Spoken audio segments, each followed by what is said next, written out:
computador. Ô, Antônio, Oi. só uma pergunta antes de começar. A outra aula vai ser na quarta, né? Isso. Eu só queria saber se era possível a gente começar um pouquinho mais tarde. Não sei se todo mundo tem a disponibilidade. Quarta eu tenho aula também. Porque eu também tenho um compromisso até perto das 8, assim. Até 10 para as 8. Não sei se é possível a gente... Como é que é para você, Cecília? Eu tô tendo aula na quarta-feira. Até que horas? É que começa às 7h30, eu acho. Da última vez foi até às 9h, eu acho. E na quinta-feira? Não, mas pode ser quarta-feira, mas Mas já vai atrapalhar a tua aula. talvez não dure tanto. É. Como é que é para você na quinta-feira, Amanda? Nessa quinta-feira eu não consigo. Ou na sexta? Na sexta, mas aí depois das 8 também. E para você, Cecília? Sexta dá. E para você, Rodrigo? Pode ser. Sexta-feira, 20 horas? Pode. Essa sexta? Sexta, né? Sexta-feira. Uhum. Beleza. Eu Só vou vou pegar uma colocar coisa aqui. aqui. Sexta, 20 horas. Tá. É bom para poder dar a continuidade. Então, vamos aqui colocar, compartilhando a tela.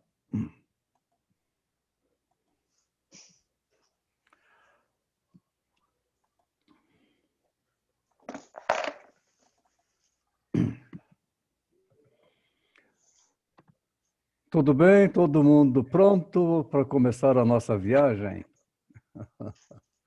Então, vamos viajar um pouco. Não. Vamos lá.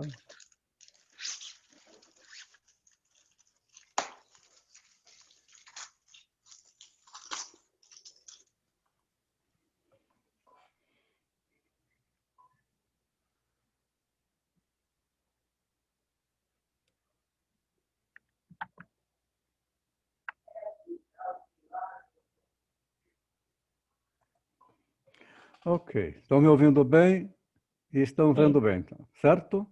Sim. A imagem está boa para todos. Uhum. Então, nós estamos entrando agora na teoria psicanalítica 1. É o módulo 2, mas estamos entrando na teoria agora, então somente agora. Para a gente começar a entender realmente o que é a psicanálise. Importante para o formando em psicanálise que ele saiba o que falar sobre o que é a psicanálise. Vai conversar com as pessoas, você vai dizer assim, que está fazendo um curso de psicanálise, as pessoas vão perguntar, o que é isso? Para saber a diferença entre psicanalista, a diferença entre psicólogo e entre psiquiatra. Mas o que nós estamos falando, na realidade, nós vamos aqui. Afeto. Afeto não pode ser recalcado. Lembram desta imagem, quando nós falamos da mochila da vida? Esta mochila da vida que vai ficando pesada em cada um de nós, está carregada de afetos. Esses afetos são pesados, nós precisamos nos livrar deles. O afeto não pertence ao sistema inconsciente, mas ele sofre as vicissitudes de recalque, porque o ego recalca. Quando alguma coisa é recalcada, a energia utilizada para fazer este recalque, ela não se dissipa, ela continua presa. É como a gente pegar uma bola e um tanque com água, a gente empurrar esta bola para dentro de um tanque com água. Na hora que a gente tirar a mão, chega uma hora que não consegue mais também empurrar, tem que fazer muita força. A hora que tirar a mão, essa bola ela explode. Assim, é o recalque. Aquilo que é recalque mantém a energia daquilo que foi recalcado. O afeto, portanto, ele pode permanecer e com isso ele pode ser transformado em angústia, em mágoa, amor, ódio, raiva, ou é suprimido. Para suprimido ele tem que ser, para ser suprimido ele tem que ser diluído ou tem que ser liberado.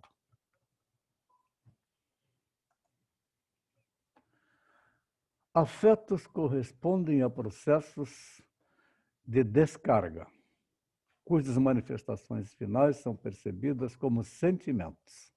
Descarga de sentimentos, porque afetos provocam sentimentos. Provocou sentimento, provoca pensamento. Provocou pensamento, provoca atitude. Provocou atitude, provoca ação. Teve ação, vai ter um resultado. Não se pode falar em afeto inconsciente. Os afetos são sentidos a nível consciente, porque o afeto não é inconsciente. Ele pode ter um afeto guardado dentro de você, mas que foi para o seu consciente e que está reprimido, está recalcado no inconsciente. Você pode ter um afeto da infância não resolvido, mas o seu ego, o seu self, ele está manifestando e você não se lembra do que é, ou não sabe do que é. Então, os afetos são sentidos a nível consciente, embora não possamos determinar a origem do afeto, ao sentir as suas manifestações. Aí é que está o problema. Por que nós ficamos com essa cara toda que está aí? Tudo aquilo que nos provoca... Ah, Cecília está voltando. Tudo aquilo que nos provoca essas alterações, todas essas alterações estão manifestando sentimentos, manifestando emoções. O controle do professor, consciente... Oi. Uma dúvida. Sentimento é o mesmo que emoção? Vamos pegar as duas coisas. Sentimento te gera uma emoção. Um sentimento de raiva te gera uma emoção, não gera? Sim. Um sentimento de amor também te gera uma outra emoção. Entendi. Um sentimento de tristeza te gera uma outra emoção. Então, é algo muito parecido. Entendi. Afeto, sentimento, emoção. Ok? Ok. Obrigado. De nada. O controle do consciente sobre a motilidade voluntária se acha firmemente enraizada. Suporta regularmente a investida da neurose e só cessa na psicose. Interessante isso, não é? Por que só cessa na psicose? Porque na psicose nós eliminamos o superego, aquela estrutura que faz o julgamento, nós entramos no estado de loucura. O controle do consciente sobre os afetos é menos seguro, porque controlar os afetos é menos seguro. O que é importante é solucionar os afetos, resolver os afetos, jogar os afetos fora.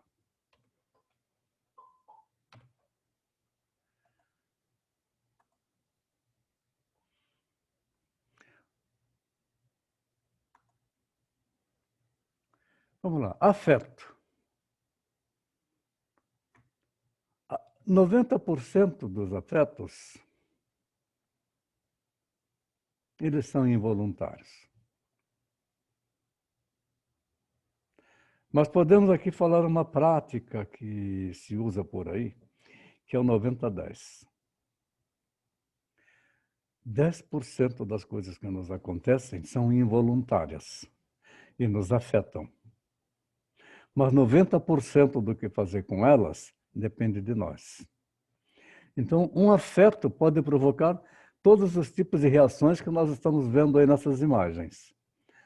Uma ação de alegria, de espanto, de surpresa, de raiva, de tristeza,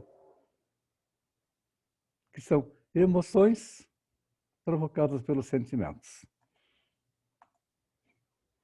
Afeto gera pensamento. E o pensamento, como tem afeto, pensamentos, vários pensamentos são formados devido a um afeto.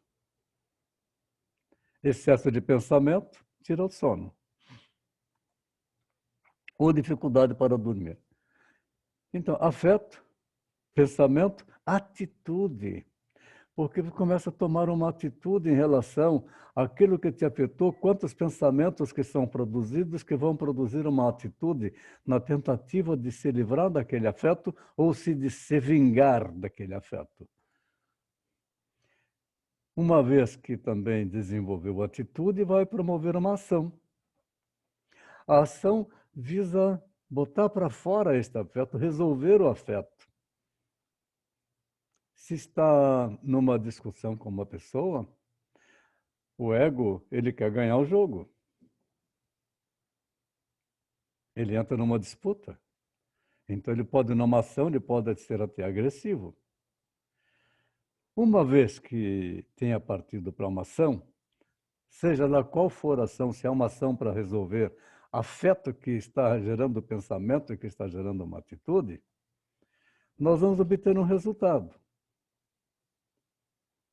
E esse resultado seria a solução, mas talvez não seria a solução. Ele pode ser a solução, como pode ser a potencialização do afeto. Mas, se provocou uma ação que trouxe um resultado positivo, o que acontece? A mente é dinâmica, todo o processo é dinâmico, nós estamos expostos às mais variadas situações, e aí o resultado vai começar a produzir uma nova energia em busca da satisfação, como Freud diz, que o ser humano é movido ao princípio do prazer. Está sempre em busca da satisfação da primeira experiência.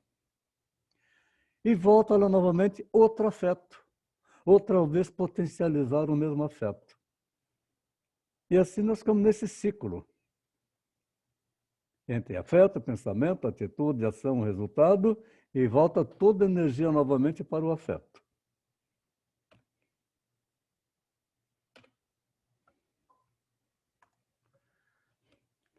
Um desejo. O desejo é humano. Tal como é entendido pela psicanálise, não é a mesma coisa que a necessidade. Desejo não é necessidade. Desejo gera necessidade, mas desejo não é necessidade. Necessidade é um conceito biológico, natural. Implica uma tensão interna que impele o organismo numa determinada direção, no sentido de busca de redução dessa tensão ou satisfação. Logo, a autoconservação, necessidade de fome. Então, buscamos comida. Mas o desejo é que vai selecionar o que é que você quer comer. O desejo é que vai selecionar se você quer antes tomar um aperitivo, se você quer tomar uma cerveja junto, se você quer tomar um vinho. Isso é o desejo. Isso vem lá do inconsciente em busca do prazer. Mas a sua necessidade é de saciar a fome. Fica claro assim para vocês? Sim. Ótimo.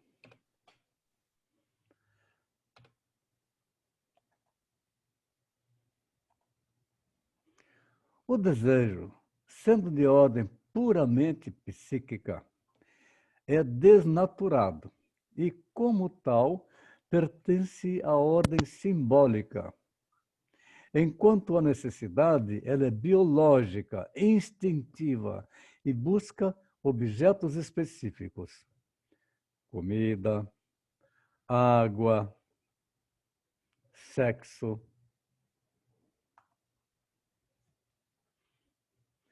Para reduzir a tensão interna do organismo, o desejo não implica uma relação com esses objetos concretos, mas sim com o fantasma ou com a fantasia.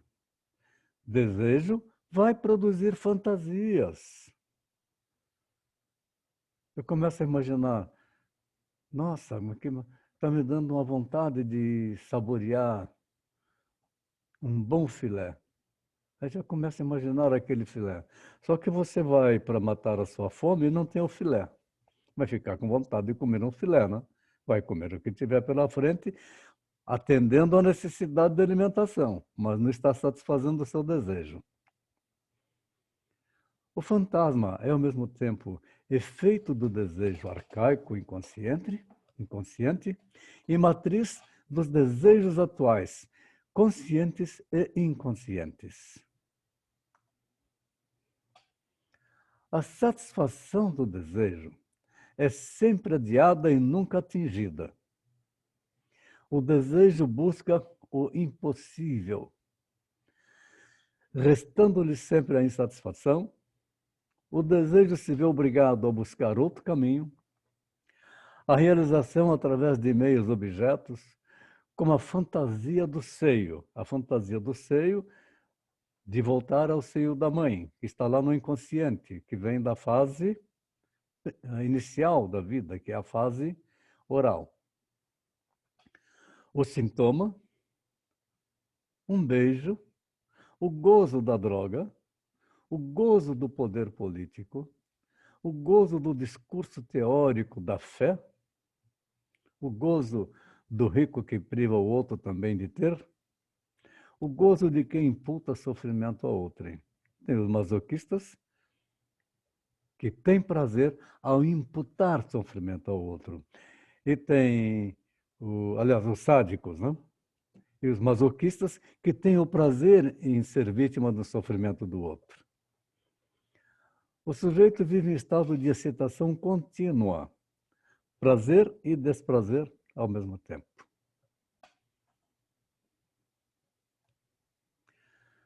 Então, nós vamos encontrar um fenômeno bastante interessante, que Freud classificou lá como pulsão, né? Pulsão e desejo.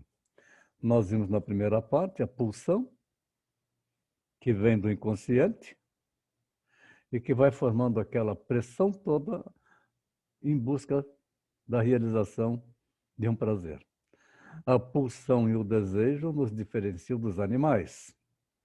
Estes são seres de puro instinto, de necessidade.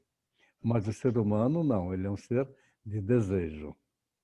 Os seres humanos são desejantes, seres de linguagem, são condenados a sentir, primeiro, mal-estar e angústia, depois, por serem impulsionados para algo que se supõe trazer a felicidade, um estado de completude e de não falta.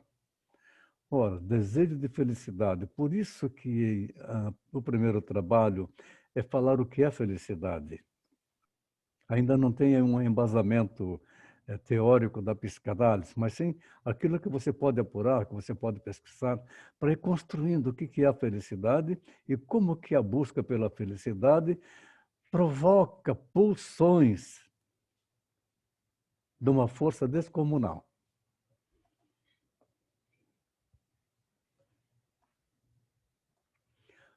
Podemos ter tudo e, ao mesmo tempo, sentir vazio existencial. Maritânia está chegando, que bom. Então, lembra daquela imagem onde aparece lá um homem e aquela tempestade? Que nós podemos ter tudo para viver, não nos falta nada, temos uma boa condição de vida, mas sentimos um vazio existencial muito grande, porque não há uma completude. Então, podemos, ao mesmo tempo, sentir prazer e, ao mesmo tempo, colher desprazer. A busca incessante pelo prazer é que nos traz angústia. Então, podemos sentir prazer e, ao mesmo tempo, colher desprazer em nossos atos demasiadamente humanos, sempre em busca da danada da felicidade, realização e felicidade. O ser humano, ele tem essa pulsão interna, ele sempre precisa estar em busca de uma realização, ele precisa realizar. Quando ele realiza, então ele se sente feliz naquele momento, porque a felicidade é um momento. Ela não é contínua. Tem uma musicazinha que diz assim, não lembro quem é o autor, felicidade, passei no vestibular. Mas tem um problema, ela é particular. Então, a felicidade foi naquele momento que passou no vestibular. Aí vem a angústia, porque ela é particular, eu não tenho dinheiro para pagar. Não é assim? Estão compreendendo? Sim, é bem assim. Uma psicoterapia baseada na satisfação das necessidades dos pacientes constitui um grave equívoco. Vamos abrir aqui para a gente ir vendo as pessoas que estão aqui conosco. O Gustavo aí sempre colaborando. Muito obrigado pela sua dica, Gustavo, me ajudou bastante. Boa noite, pessoal. Boa noite, professor. Boa noite. Estamos às ordens para o que der e vier, meu amigo.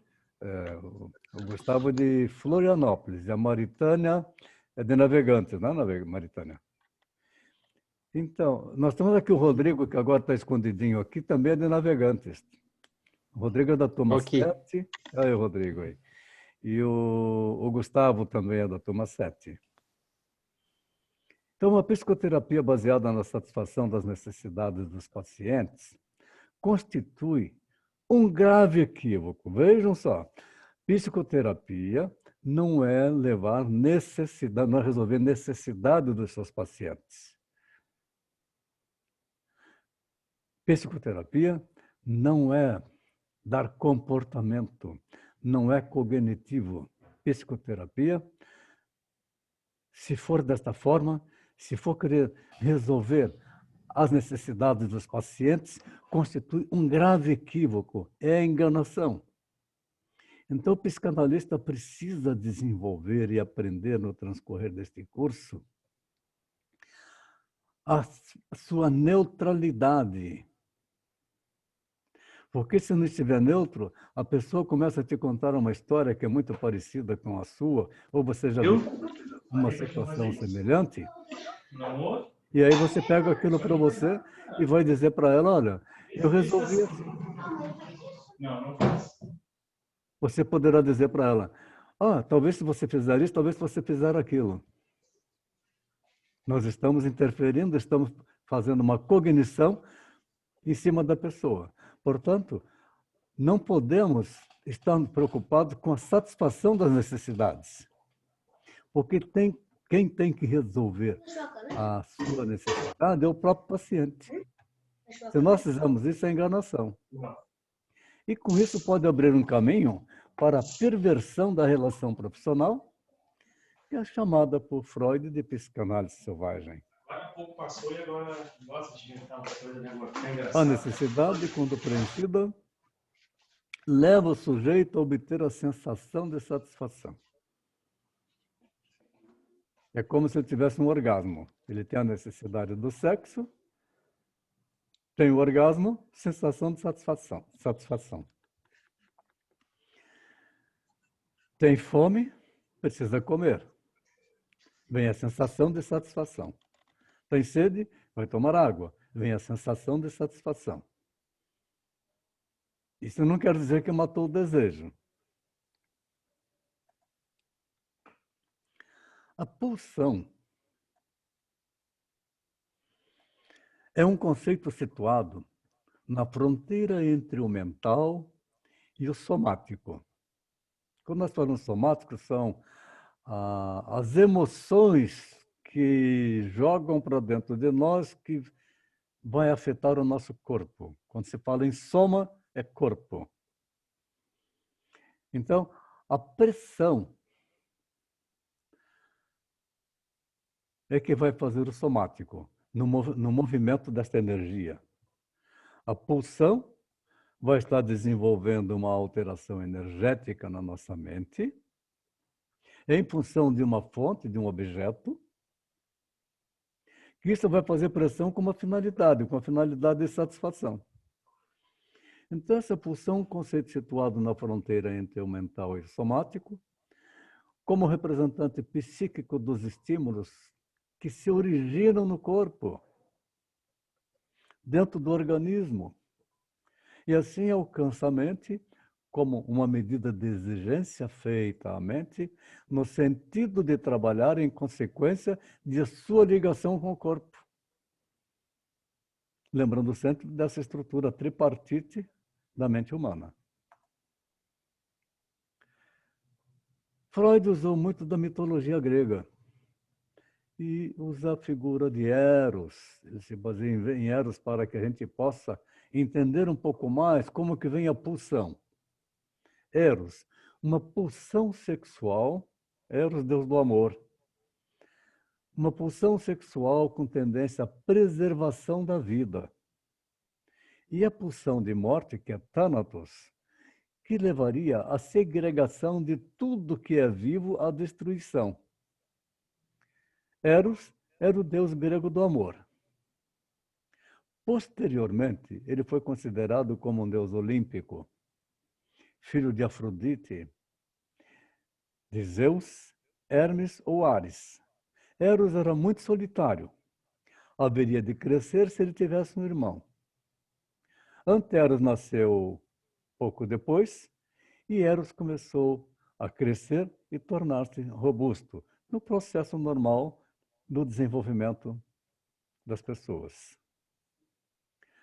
Mas aconteceu que Poros, embriagado de tanto tomar vinho, dado que ainda não havia vinho, entrou nos jardins de Zeus e, pesado como estava, adormeceu. Pínia, então, pela carência em que se encontrava de tudo que tem Poros, e cogitando ter um filho de Poros, dormiu com ele e tiveram uma relação e concebeu Eros. Por isso, Eros tornou-se o seguidor e ministro de Afrodite, porque foi gerado durante as suas festas natalícias. E também era, por natureza, amante da beleza, porque Afrodite também era muito bela.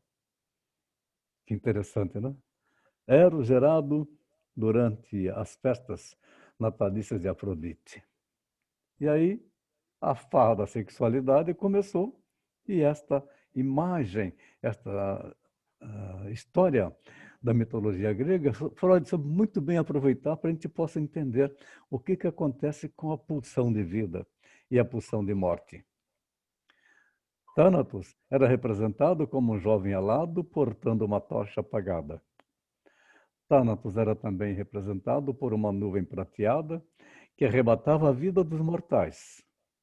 Também foi representado por homem de cabelos e olhos prateados.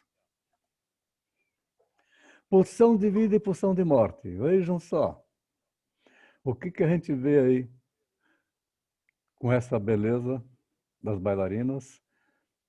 Onde está aí a pulsão de vida e a pulsão de morte? Pulsão de vida e pulsão de morte está presente nessas ações. Porque para se fazer o que estão fazendo aí, fazer esta ponta, é uma pulsão de morte. Pode cair, se quebrar toda, além do que vai afetar tranquilamente a formação das unhas. A formação das unhas, principalmente no polegar. Chega um ponto que ela tem que extirpar totalmente aquelas unhas e tem que formar um calo. Então, uma pulsão de morte que sente dor para ter uma pulsão de vida, que é interessante isso, né? Que é a glória da realização de fazer um belo valor. Ficou claro? Qual, professor? Oi. Pode falar. Não, ficou claro. Tá. O princípio do prazer e as pulsões eróticas. Então, princípio do prazer e pulsões eróticas são outras características da pulsão de vida. A pulsão de morte. Tem alguém com o microfone aberto que está entrando uma conversa, não sei de onde é. É o Gustavo, eu acho. Então tá, então eu vou... Tá, tem que pedir para ele desligar. É a panela, não pode mexer dentro. Só para desligar o microfone, por gentileza. Muito obrigado. Então, o princípio do prazer e as pulsões eróticas são outras características da pulsão de vida. Já a pulsão de morte, além de ser caracterizada pela agressividade, traz a marca da compulsão à repetição. Vamos prestar muita atenção para entender como que é este movimento energético na mente humana, como que é isso dentro de cada um de vocês. Pulsões eróticas são características da pulsão de vida. Princípio do prazer, característica da pulsão de vida. Pulsão de morte, além de ser caracterizada pela agressividade, traz a marca da compulsão à repetição. É repetir algo que nós estamos fazendo, que não está dando resultado, algo que está trazendo prejuízo, algo que está sendo agressivo. Do movimento de retorno, a inércia pela morte também. Embora pareçam concepções opostas, a pulsão de vida e a pulsão de morte, elas estão conectadas, fundidas. E onde há a pulsão de vida, encontramos também a pulsão de morte. Acabei de mostrar esse exemplo das bailarinas. Elas estão ali numa pulsão de morte e uma pulsão de vida.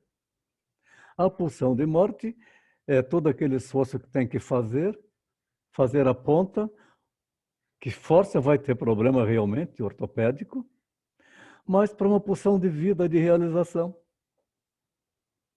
Certo?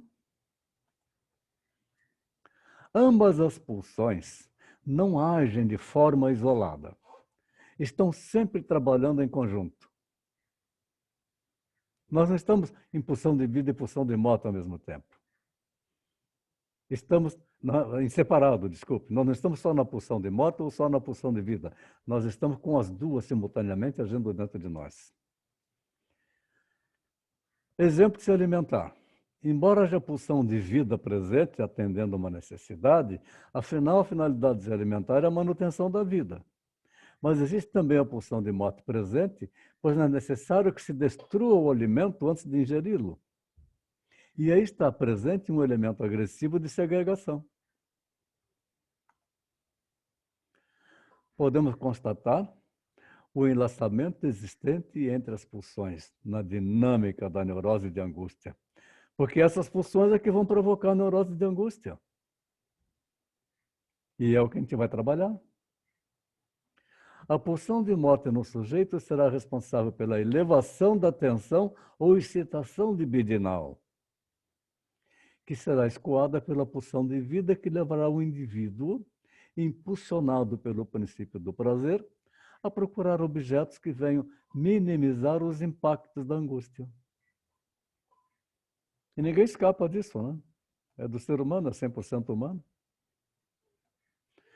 Nunca se encontrou a fonte de energia, tal como se tem as zonas erógenas para a energia libidinal.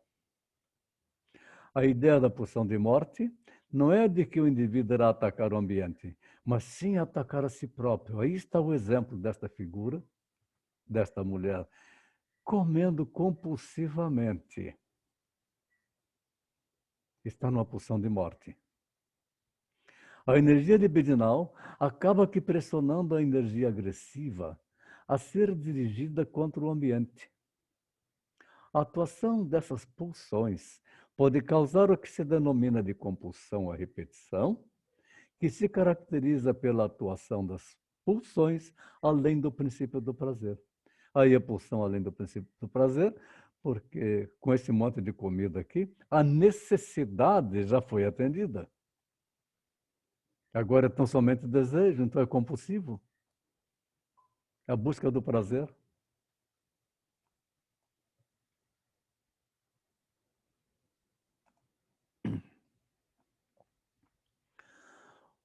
Pulsão de vida. Eros.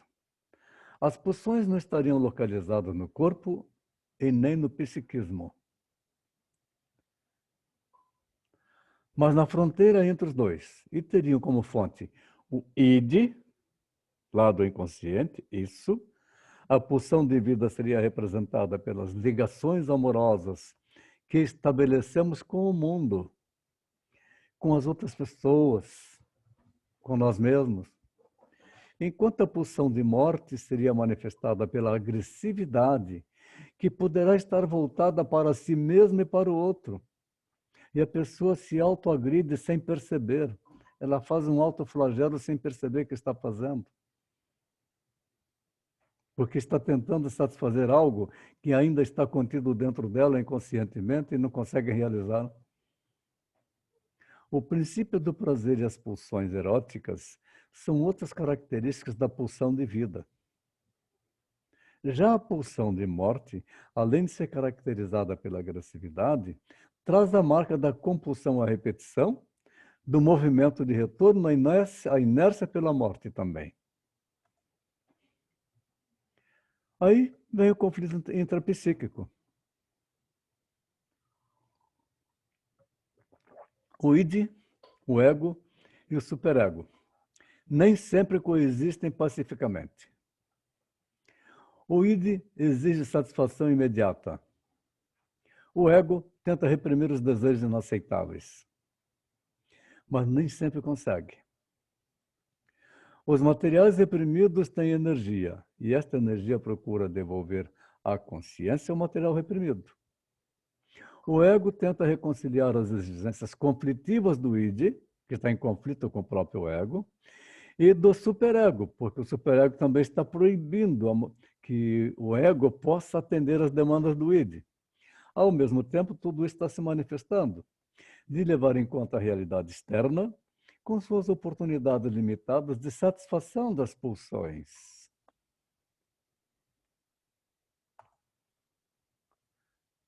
Há uma palavra muito legal, libido. Quando se fala em libido, as pessoas já pensam logo em sexo. Falam da palavra libido sem entender realmente o que é libido. Libido, termo empregado na teoria dos instintos para descrever a manifestação dinâmica da sexualidade. É a base. É instintual. Ela é animal. O primeiro investimento objetal da libido, segundo Freud, ocorreria no progenitor do sexo oposto. Olha que coisa interessante. Então, a libido desenvolvida numa determinada fase da infância,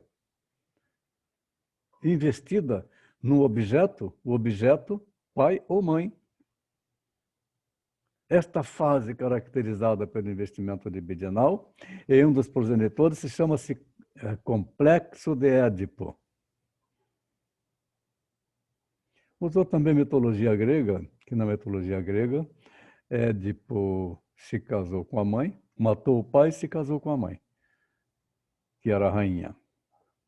E quando ele ficou sabendo que era a mãe dele, ele furou os olhos e ficou vagando pelo mundo. Na mitologia grega, essa história é bastante interessante. Aí está a pulsão libidinal, a energia libidinal. Ela é muito forte, representada aqui, portanto, pela atração sexual, pela realização do prazer sexual.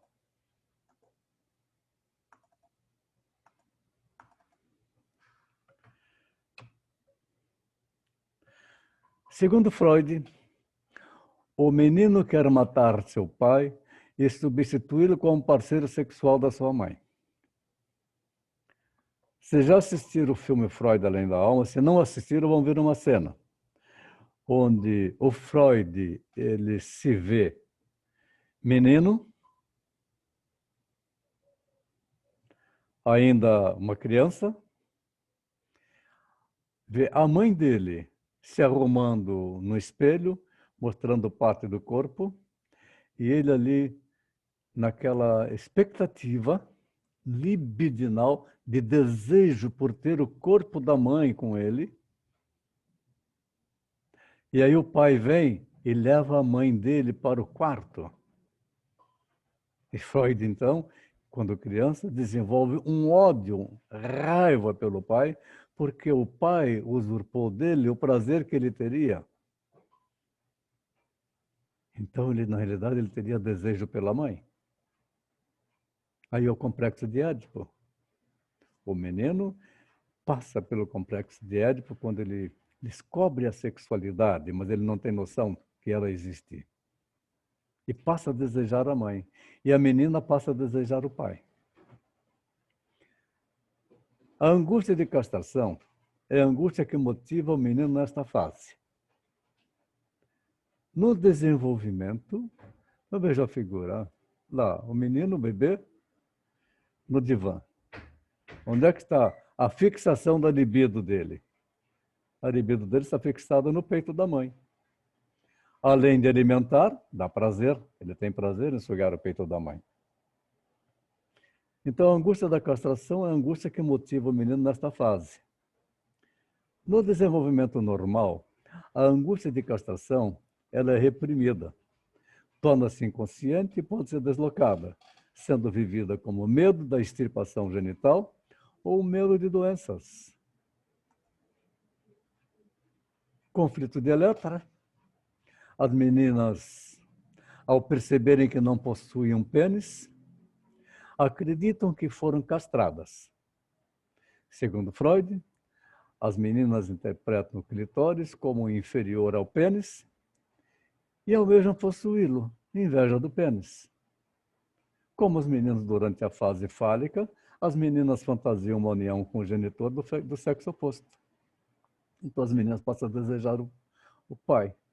Assistindo o filme Freud, Além da Alma, onde nós temos o caso de Ana O, fica bem claro quando Ana O, falando com Freud, que ela regride até uma idade lá dos seus 6 anos de idade, em que ela se pinta toda, porque ela queria atrair o pai.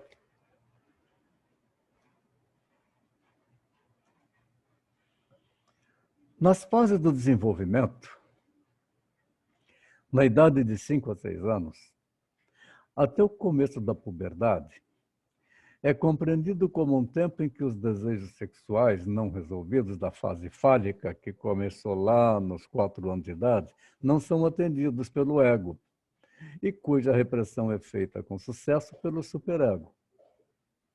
Durante esse período, a sexualidade normalmente não avança, pelo contrário, os anseios sexuais diminuem de vigor.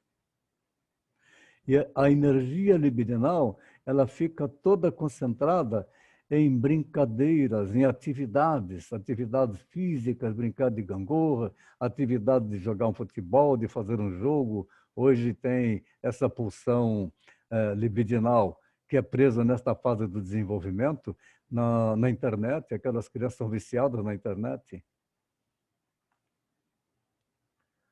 Na fase da latência, entre 5 a 6 anos de idade, é quando diminui esta força da energia. Ela é bloqueada, mas ela não foi extirpada, a energia libidinal. Então, nessa idade de 5 a 6 anos, até o começo da puberdade. É quando se estabelece clube do Bolinha, clube da Luluzinha. Menina não entra, menino não entra. Menino brinca com menino, menina brinca com menina. É compreendido um tempo em que os desejos sexuais não resolvidos na fase fálica, 4 anos de idade, não são atendidos pelo ego, e cuja repressão é feita com sucesso pelo superego. Com sucesso porque a criança ainda está na fase da latência. Durante esse período, a sexualidade normalmente não avança, pelo contrário, os anseios sexuais diminuem de vigor. Começa a se manifestar lá pelos 11 anos de idade. Nesse período da vida, depois que a primeira eflorescência da sexualidade feneceu, surgem atitudes do ego como vergonha, repulsa e moralidade, que estão destinadas a fazer frente à tempestade da puberdade e a alicerçar o caminho dos desejos sexuais que se vão despertando. Há pessoas que estão já na vida adulta, mas mentalmente eles estão fixados nesta fase do desenvolvimento psicossexual, na fase da latência, no despertar da sexualidade, e têm vergonha de falar sobre sexo. Na fase genital, a fase do desenvolvimento biológico e psicológico ocorre com o início da puberdade e consequente retorno da energia libidinal aos órgãos sexuais, Só que a criança não sabe o que é isso, não está preparada para todas essas sensações que ela está sentindo, que são provocadas instintualmente. Está começando a ter uma fase de transformação biológica muito grande, tanto nas meninas como nos meninos. Neste momento, meninos e meninas estão conscientes de suas identidades sexuais distintas. Sabem que menina é menina e que menina é menina. E começam a buscar forma de satisfazer as suas necessidades eróticas, porque é uma necessidade instintual, e interpessoais. O desenvolvimento psicossexual, portanto, ele ocorreria em etapas de acordo com a área na qual a libido está mais concentrada. Ok, minha gente? Foi bem curtinho hoje. Muito obrigado. Estou à disposição para nós conversarmos e vocês fazerem suas perguntas. Eu tenho pergunta. Não tem perguntas? Tem uma pergunta para fazer. Quando eu estava falando ali do complexo de Édipo, é isso que vai acontecer necessariamente com o progenitor do sexo oposto? Sim. Mas pode ter um processo de inversão, tá? Onde surge a homossexualidade. A homossexualidade é algo que pode ocorrer ainda no desenvolvimento do feto.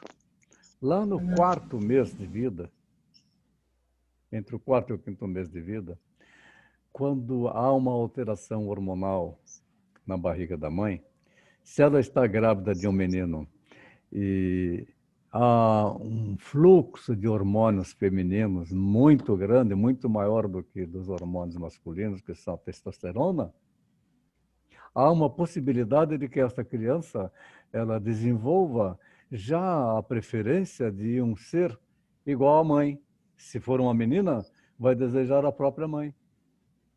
No desenvolvimento das fases da sexualidade, entre a fase anal, a fase oral e a fase da latência, ela vai passar por essa dificuldade e poderá ter uma fixação quando vem a descoberta do complexo de Édipo nos 3, 4 anos de idade.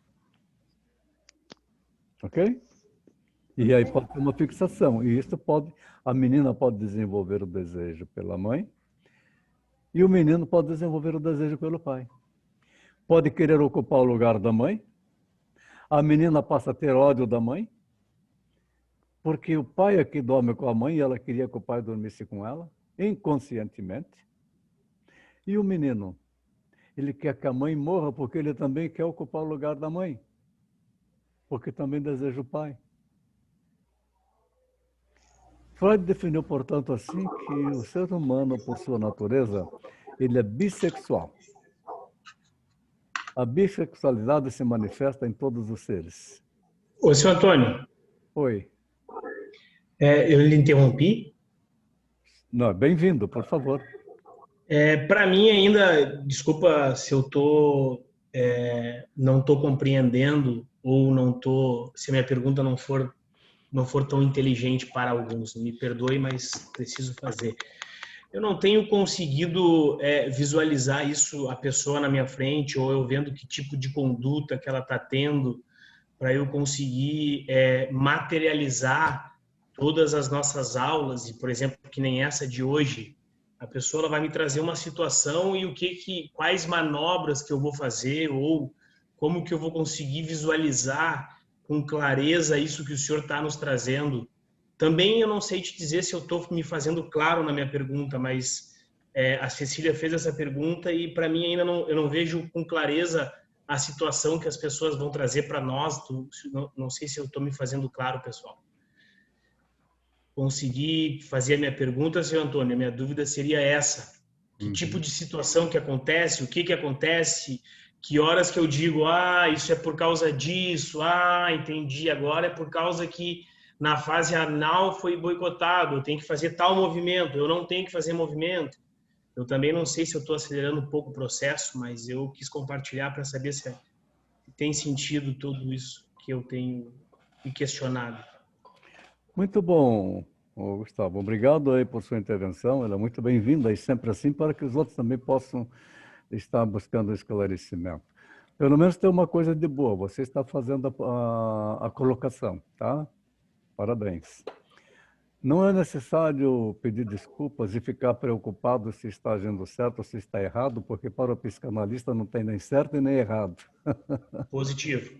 Positivo? Fique muito tranquilo. E pode fazer qualquer pergunta, porque você sabe que eu respondo todas elas. Porque se vier a pergunta que eu não sei responder, eu vou dizer, eu não sei. Certo? Mas Justo. vejamos o seguinte, nós não podemos, não devemos estar gerando uma ansiedade ou uma angústia para fazer a identificação. Ela vai acontecer naturalmente. Nós temos que entender como que funciona a mente humana. À medida que vamos desenvolvendo esse conhecimento da mente humana, nós começamos a fazer identificações, o que é ainda muito cedo no estágio que nós estamos. Perfeito. Nós temos que ir desenvolvendo mais ainda o estudo da psicanálise para poder começar a fazer as identificações, tá certo? Então fique tranquilo, mas coloca sempre as suas dúvidas, por favor, que é muito bem-vindo, porque isso gera também a compreensão com os alunos e a participação de todos. Perfeito. Você, à medida que vai desenvolvendo o curso de psicanálise, que você vai introjetando isso, você vai começar a observar essa transformação que tem nas pessoas e essa tendência do complexo de Édipo. Vou só dar um exemplo bem claro. Por gentileza. Aqueles que se casam, o homem se casa com uma mulher parecida com a mãe e a mulher se casa com um homem parecido com o pai. Pode não ser fisicamente, mas com conteúdos. Ok. E pode observar em conversas de um com o outro, ou a mulher falando do marido, o marido falando da mulher, que diz assim, você é igualzinho a minha mãe, você é igualzinho ao meu pai. Entendi, mas isso acontece por quê? Por causa do complexo de Édipo. Por isso que se casa com uma outra pessoa igual. O desejo, como não pode desejar, não pode ter o seu desejo satisfeito no casamento com seu pai ou com a sua mãe, se casa com uma pessoa parecida. Entendi. Entendeu? O professor, e acaba que é uma referência de afetos, né? Eu tenho aquela referência de afeto da minha mãe, eu vou procurar isso em outra mulher, ou do meu pai eu procuro em outro homem. Seria uma coisa assim também? Ser um companheiro, sim. Nós temos referências de afetos porque nós temos uma fixação dos nossos afetos lá no desenvolvimento psicossexual. Mas então uma grande, vamos falar que posso estar falando bobagem, mas né, já entramos nesse assunto. Não se preocupe, porque aqui é permitido falar tudo. Quantos por cento das pessoas têm acontece isso porque tem uma tendência muito muito grande de todo mundo seguir esse movimento de casar com similares, não? Segundo Freud, o complexo de Édipo ninguém escapa. Então todo mundo tem. Na fase dos 4 anos de idade. Porém, tem aqueles que têm a resolução do complexo de Édipo no seu desenvolvimento da sua personalidade. Tá. Certo? Todos passam por isso. Então, tem aqueles que têm uma resolução do seu complexo de Édipo muito mais rápido e outros que não têm essa resolução do complexo de Édipo, até ele tomar consciência do que é que está na vida dele realmente e qual a opção da vida dele. E essa resolução é feita como? Bastante difícil, hein? Para fazer a resolução do complexo de Édipo. Através de processos de terapia contínuos. Não existe um prazo para isso, não existe uma estatística para isso, porque cada um é de um jeito. Sim. Então, não tem prazo. Mas você vai observar, na hora que você começar a fazer clínica com paciente piloto, a manifestação do complexo de Édipo bem claro na sua frente. Você vai começar a observar as pessoas ou a sua própria vida também, a sua manifestação do complexo de Édipo. Mas para mim o exemplo que o senhor já trouxe, eu já vi milhões de pessoas, inclusive eu, com complexo de Édipo. Sim. Casado com uma pessoa semelhante. Sim. Todas as pessoas isso é um problema? Isso não. é um problema? Não, se está resolvido, se está bem, não é um problema. Não está em conflito? Não estou nem, estou bem demais, inclusive. Mas tem um grande número que está em conflito com essa situação. Mas daí gera que tipo de conflito, senhor Antônio? De relacionamento. Não consegue ficar com uma pessoa muito tempo, seria isso? Ou pode ficar muito tempo, mas vive em conflito. Elas não conseguem ter uma vida harmoniosa.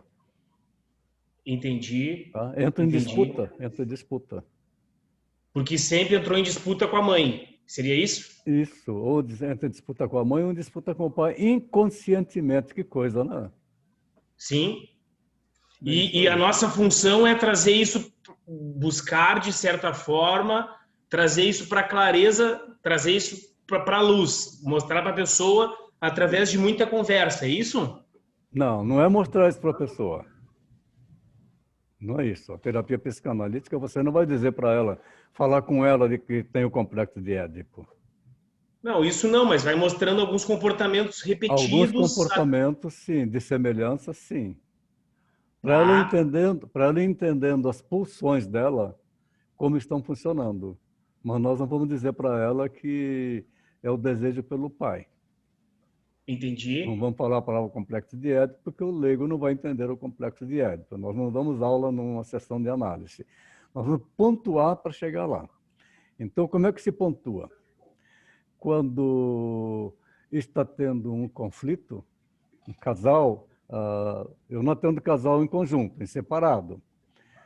E mesmo que eu não seja o casal, uma pessoa vem individualmente e ele está com problema com a esposa, o homem com a esposa, ou a esposa com o marido, em determinado momento eu pergunto para ela assim, como é que era o seu relacionamento com seu pai quando você era criança? Eu não dei a data. Tá. Aí ela vai buscar e vai começar a contar para você. Como que era isso? Aí também vai perguntar para o menino, como é que era o seu relacionamento com a sua mãe ou com seu pai quando você era criança? Aí começa a vir as histórias, a pontuação. Se ele está num comportamento que vem da origem do complexo de Édipo, nós podemos pontuar com ele que o que é que ele está sentindo? Qual o desejo que ele tem? Ele começar a botar isso para fora. Aí até que chega um ponto em que o desejo que ele está manifestando, ele possa entender que não tem razão de ter, que não é possível realizar aquele desejo. Entendi. Entendeu? E aí nós sempre vamos ter dois caminhos. Mostrar através de muita conversa, ela pode entender desses movimentos e continuar com a pessoa, mas obviamente com paz de espírito e sabendo manusear esses comportamentos, ou ela pode entender isso, ter clareza e acabar se separando. É isso? Tudo pode acontecer. A busca é paz. Tudo pode acontecer. Sim, mas seriam basicamente esses dois caminhos. E nós não estamos ali para resolver o que ela vai fazer com a vida dela. Nós estamos ali para fazer com que a pessoa resolva a ser. Isso é o mais importante, a ser. O conflito principal do ser humano, nós vamos agora parafrasear lá em Shakespeare. To be or not to be, that's the question. Ser ou não ser, esta é a questão. Ser. Ora, o que eu sou, o que eu quero ser? Há pessoas que estão casadas há 40 anos, já estão com 60 anos de idade e agora estão num conflito. Onde é que está o complexo de Édipo? Tem um complexo de Édipo, pegando toda a história desta pessoa, voltando lá na história da criança, como é que ela desenvolveu a sua psicossexualidade? Como é que foi a vida dela nesse período? Qual a semelhança que tem hoje entre o marido ou entre a mulher nesse período? O que ela está vivenciando? Porque o conflito dela está porque ela não é. As pessoas elas se prendem muito à submissão. ou ao pai ou a submissão à mãe. Porque não se libertaram. O controle, a gente pode também transferir isso para dentro de uma empresa. Você não consegue ter um relacionamento, mas você vai encontrar uma empresa para fazer esses movimentos sempre em prol de ter os ganhos que o comportamento afetivo teve? Dentro de uma empresa, você vai encontrar também a manifestação da personalidade e a busca da satisfação, a busca do prazer. Principalmente quando se trata de lideranças. Perfeito. Os que não exercem liderança, eles estão um pouco mais harmônicos, eles são mais submissos. Mas o líder não, você é um líder. Daí que você está pontuando muito bem. O líder, ele quer a realização, ele quer a qualquer custo a realização. Aí recomendo utilizar a filosofia do sucesso de Napoleão Hill. Napoleão Hill, filosofia do sucesso. A fim de que a pessoa possa desenvolver o que realmente ela quer fazer. Porque às vezes ela está em conflito porque ela tem medo de realizar. Então, trabalhar isto. Se você pensa que é um derrotado, você será um derrotado. Mas se não pensar eu quero a qualquer custo, não vai conseguir absolutamente nada. Aí nós estamos trabalhando para a pessoa buscar a resolução dentro dela. Ela pode se sentir derrotada no casamento, mas não está buscando a solução. Se prende por N situações. Como se prende por N situações na própria vida, nós temos que viajar agora num vídeo que vocês precisam assistir na internet. Chama-se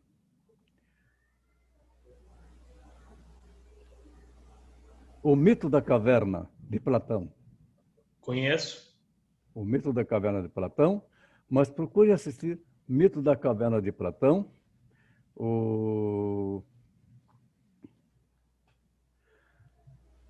Tem do Maurício de Souza, um desenho animado, que é bastante interessante, que mostra a evolução do ser humano e mostra como é que nós estamos vivendo dentro do Mito da Caverna de Platão. Mas assistam também o Mito da Caverna de Platão, Matrix, para entender também o que representa esse filme difícil de entender, Matrix. As escolhas que cada um tem que fazer, por que ele vai escolher a pílula vermelha ou a pílula azul? A escolha que cada um precisa fazer na sua vida, de resolver a sua própria vida. Ok? Algo mais, Gustavo? Não, acredito que não. Gustavo, não vamos querer correr com isto. Nós precisamos ir gradativamente aprendendo, entendendo o que é a psicanálise, porque nós vamos começar a trabalhar quando você começar a fazer a sua autoanálise. Você já faz terapia? Já. Já? Com psicanalista? Não. Pois é. Precisa fazer com psicanalista. Beleza. Você faz com psicólogo? Sim. Na verdade... É comportamental. Não vamos menosprezar o trabalho deles. Sim. Muito interessante. Mas o psicanalista não faz o que o psicólogo faz. E o psicólogo não faz o que o psicanalista faz. Porque com o psicanalista você vai desenvolver um melhor conhecimento sobre você mesmo. Perfeito. Aí sim que você vai poder resolver seus conflitos internos que todo mundo carrega.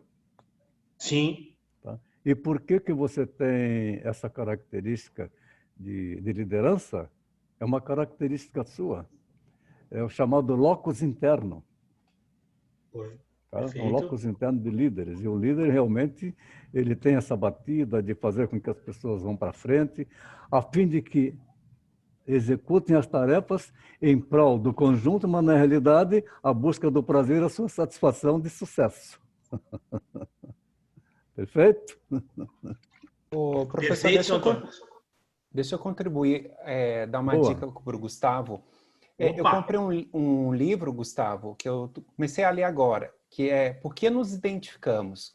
Que é de um psicanalista que fala quais são os mecanismos que fazem eu gostar daquela pessoa e não gostar da outra, eu casar com essa, eu ter ódio daquela. Aí mostra dentro do complexo de Édipo também essa história, sabe? Sim. É bem Entendi. interessante.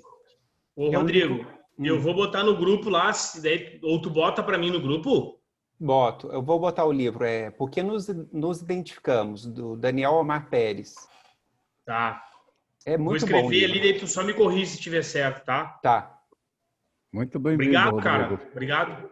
É muito bom. Eu Obrigado. comecei a ler, é bem legal. Show. Vamos então agora uma coisa bastante interessante. Dentro desse complexo de Édipo que todo mundo passa, nós vamos encontrar N situações. Não se preocupe em querer elucidar. Nós vamos identificar que há um complexo de Édipo. Em que uma pessoa no seu relacionamento, ela gera uma expectativa de que a outra pessoa vai agir para atender o seu desejo, que está fixado lá no complexo de Édipo. Aí essa pessoa não atende aquele desejo porque ela não tem aquilo para dar. Ela se frustra. E aí complica o relacionamento. Entendi. Porque o desejo está lá dentro, que vem da terra infância, né? Passado pelo complexo de Édipo. Uma coisa bastante interessante. Quem joga tênis aí? Já jogou tênis? Tá? Já viu um jogo de tênis? Positivo. Bacana, né? No jogo de tênis, vão dois amigos. Eles vão jogar tênis. São dois amigos, estão ali legal, batendo um papo, vão lá, entram na quadra de tênis. Ou vai um casal, marido e mulher. Ou um casal, homem com homem. Vão jogar tênis. Quando eles estão ali na quadra, eles têm uma rede que separa a quadra. Cada um fica num lado. Aí ele começa a fazer aquecimento. Eles fazem aquecimento. Um dá bola boa para o outro, fazendo aquecimento. Ah, Quando houve o aquecimento, aí está bom, já está aquecido? Sim. Aí vem uma palavra, play. Começa o jogo. Neste momento em que saiu a palavra play, começa o jogo, no que eles transformaram? Oponentes. Adversários. Adversários. Adversários. Qualquer um deles quer ganhar o jogo. Ambos querem ganhar o jogo individualmente. E como que é o Sim. problema no relacionamento? É querer ganhar o jogo. Se torna adversário. E na verdade o jogo tá ganho. Diga. Não entendi. Boa metáfora. Bem, isso aí. Qual é o jogo que a gente tem que lembrar de fazer quando nós estamos numa situação dessa? Opa, preciso parar de jogar tênis. Eu estou querendo ganhar o jogo. Vamos jogar frescobol? Frescobol é um jogo em que, numa competição, ganha a dupla que mantém o jogo durante mais tempo. O frescobol é aquele jogo em que, se eu jogo uma bola ruim, eu peço desculpas. E no jogo de tênis, não. Eu vou dar uma bola bem ruim, eu vou dar um saco daquele bem fodido para ele não pegar. E a pessoa não consegue pegar, ela fica puta da vida e fala assim, agora eu vou devolver uma pior ainda. Aí entrou no embate. No frescobol, não. Aquele que recebeu uma bola ruim, este que mandou a bola ruim pede desculpas. E aquele que recebeu a bola ruim não acha ruim. Vai lá e pega aquela bola e devolve uma bola boa. Esse é o jogo com as pessoas. Frescobol. E não querer ganhar o jogo, e sim em manter o jogo. Legal? Legal. Tá. Uma coisa importante a enfatizar já. Nós vamos caminhar um bom tempo juntos. Necessário que cada um esteja fazendo análise pessoal, psicanálise, não psicologia.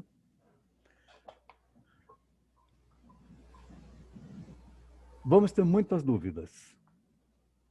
Nós vamos terminar algumas aulas que a gente vai sair, porra, não entendi bolufas. Me lembro quando eu saía lá de São Bernardo do Campo à noite, tinha que atravessar São Paulo inteiro para ir para São José dos Campos. Não tinha esse recurso que tem hoje, de audiovisual, de slides. Era no tempo do flip chart. Chegou a trabalhar assim, Gustavo? Flip chart? Sim, trabalho até hoje ainda, mesmo no digital com flip chart. No tempo do flip chart. Então não tinha esse recurso para a gente estar colocando animação, colocando imagens. E saía, pegava a estrada de noite, meia-noite vindo na estrada, indo para São José dos Campos, e ficava pensando, caramba, não entendi bolufas. O que é que eu estou fazendo aqui?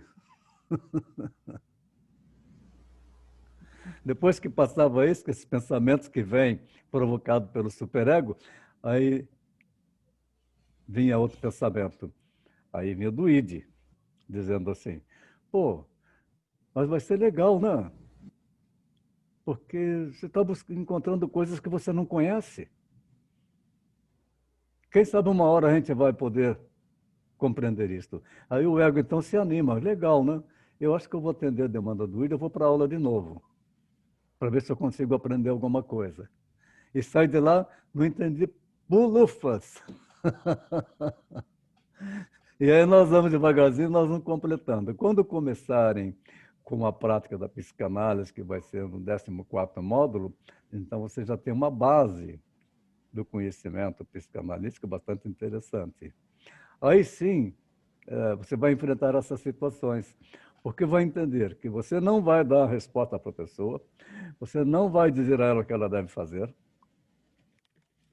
você vai pontuar para que ela resolva a própria vida. Porque só ela que pode resolver a vida dela, mas ninguém. Como é só você que pode resolver a sua vida, mas ninguém. Você fala em, como você é com atividade de liderança e empresa, né? Certa vez um líder, empresário, também tendo algum conflito com a equipe, desenvolveu um treinamento. E ele deixou uma sala separada.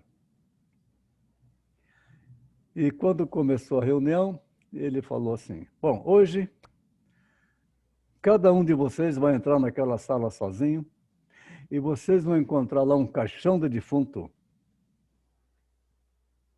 Porque hoje morreu aquele que atrapalhava a sua vida. Como, pessoal? Mas como? Morreu aquela pessoa que atrapalha a sua vida. E é um por um. O cara chegava lá na sala, tinha um caixão de defunto, ele ia olhar dentro do caixão, tinha um espelho.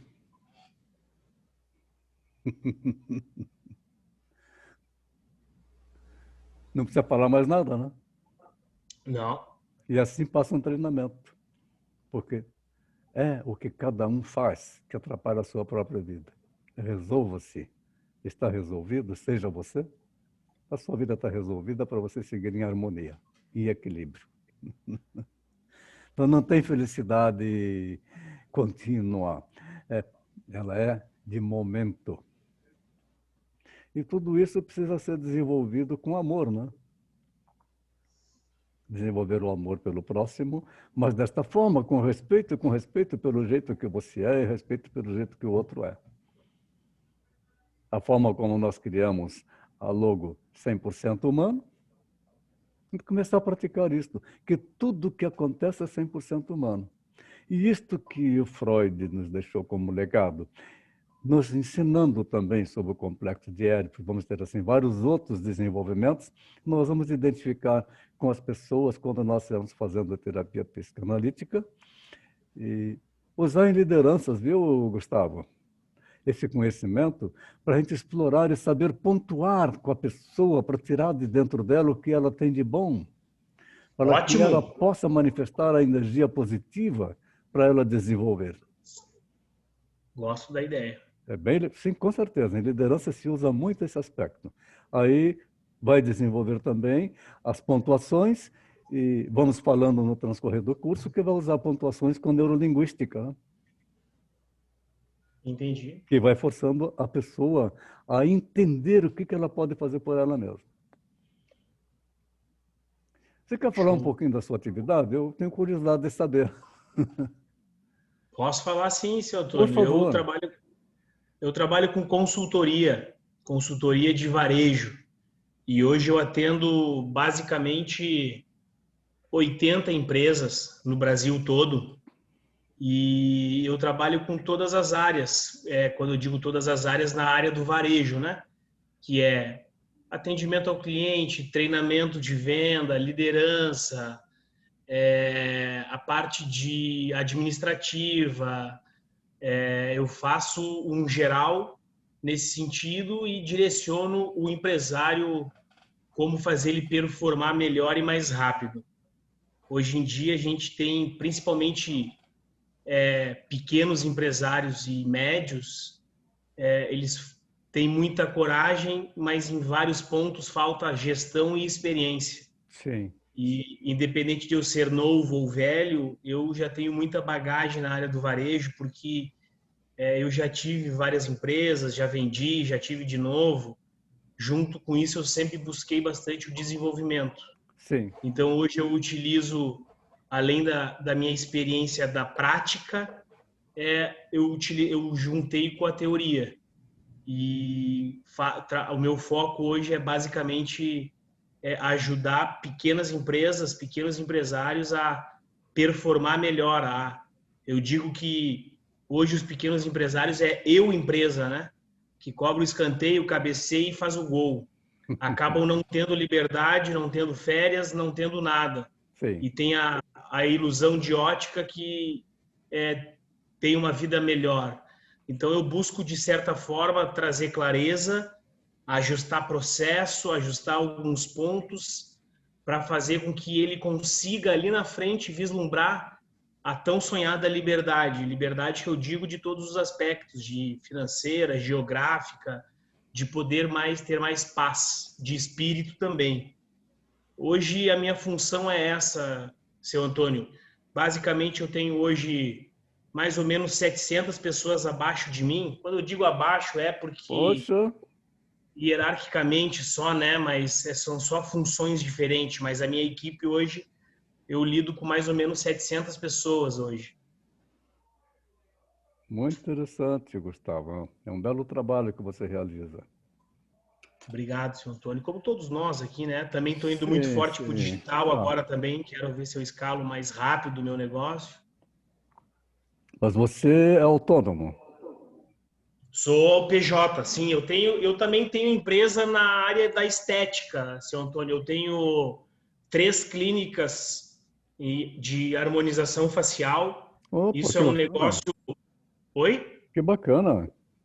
Isso é um negócio que eu também tenho e a minha ideia é escalar esse negócio também, porque ele também já está no modelo de franquias e agora a gente está expandindo para as franquias. A minha ideia é até o final do ano que vem eu ter aí 20 unidades do negócio de harmonização facial. Que beleza. Também tem uma pequena agência de marketing digital, seu Antônio. Ótimo. Por isso você tem essa facilidade na informática aí que eu fico apanhando aqui, né? Positivo. Mas eu contrato assessoria para isso. Isso aí. Não, mas eu não tenho muito... Seu Antônio, eu posso lhe ajudar com o maior prazer do mundo. Eu não tenho muito mistério. Eu quero facilitar a caminhada de todo mundo. Quanto mais eu dou, mais o universo me retribui. Muito obrigado. E ajuda mesmo. Você conhece a AMP? Não. Associação das Micro e Pequenas Empresas? Não. É aqui de Balneário? Você está em Balneário ou Florianópolis? Eu estou em Balneário agora. Em Balneário, tá. Aqui no Balneário, a nossa sede fica ali na Avenida do Estado, 3.905. AMP, Associação das Micro e Pequenas Empresas. Vou ir lá. Eu faço parte da diretoria, eu sou presidente do Conselho Fiscal. Olha que legal. É, bem legal. Nós lidamos com empresários, nós temos 300 associados. Olha que Nós temos interessante. parceria com o Sebrae, Sim. com treinamentos, tipo treinamentos que você talvez faça. É isso aí que eu faço. Na formação do Exatamente. empresário, desde o princípio até ele realmente se tornar um administrador da empresa dele, né?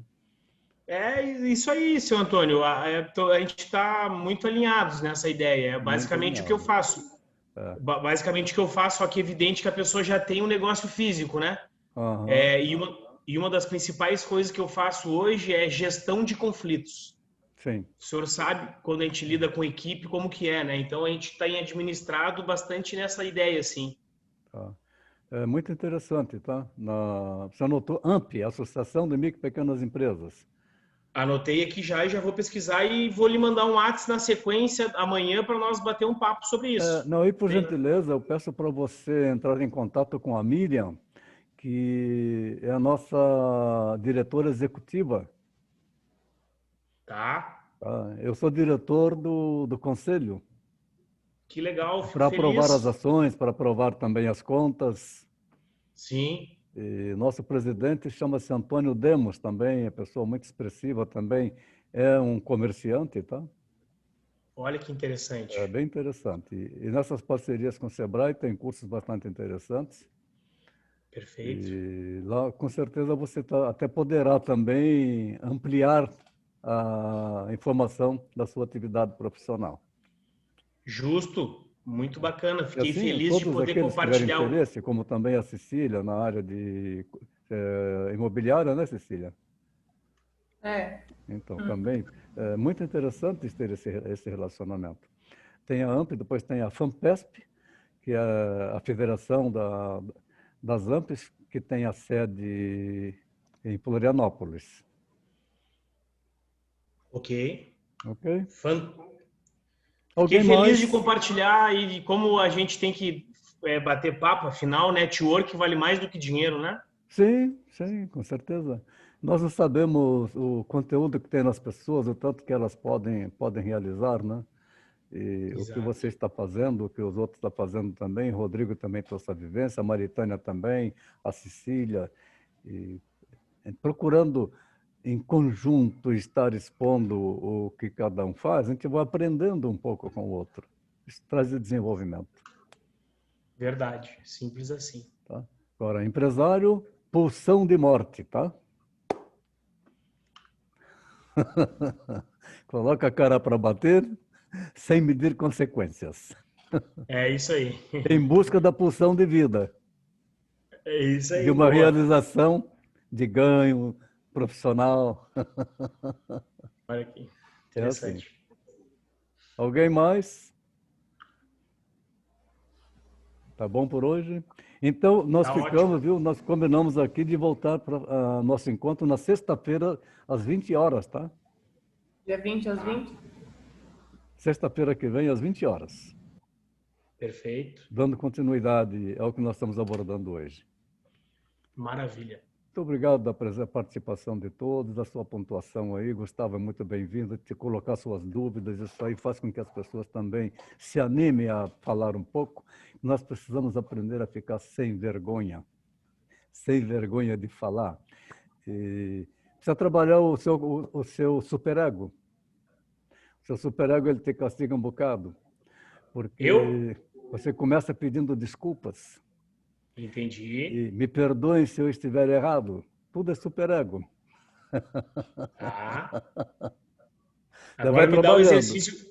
Agora me dá o exercício para me trabalhar, seu Antônio. Vamos trabalhando. Uma pulga atrás da orelha. Nós temos 2 anos aí pela frente. Maravilha. Combinado, então. Gente, obrigado. Aquele abraço. Obrigado. Até sexta-feira. Boa noite para todos. Boa noite. Boa noite, meus amigos. Boa noite.